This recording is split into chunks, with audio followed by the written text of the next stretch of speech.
ফরহাদ মজার একটা কথা বলেছেন। উনি বলেছেন যে নববর্ষ এখন বাজারমুখী উৎসবে পরিণত হয়েছে এবং এটার উপনিবেশিক একটা কালচার, এটাকে আমরা। অবশ্যই আমি তো তাই মনে করি।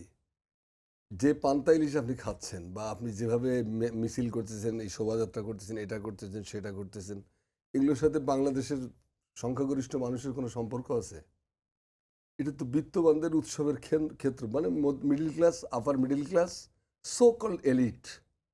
এটার সাথে সাধারণ মানুষের কি সম্পর্ক? গ্রামের কৃষক পান্তা ভাত দিয়ে ইলিশ খায়, দেখছেন কোথাও? আমরা তো গ্রামের মানুষ, আমি তো কোথাও দেখিনি। এগুলো হলো নাগরিক আরবানাইজেশন হয়েছে এগুলোর।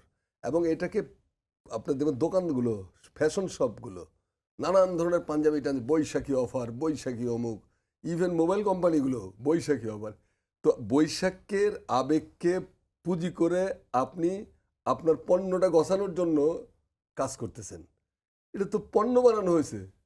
আমি তো মনে করি এটাকে পণ্য বানানো হয়েছে। এটার সাথে আত্মার সম্পর্ক যতটা না আছে পাবলিকের, তার সাথে বণিকরা, বেনিয়ারা এটাকে আরো বেশি করে বাজারমুখী করে ফেলছে। ফলে এখানে সত্যিকার অর্থে বাংলাদেশকে খুঁজে পাওয়া খুব ডিফিকাল্ট। কারণ এখানে অন্য অন্য অনেক ব্যাপার আছে, এখানে লাভ লোকসানের ব্যাপার আছে।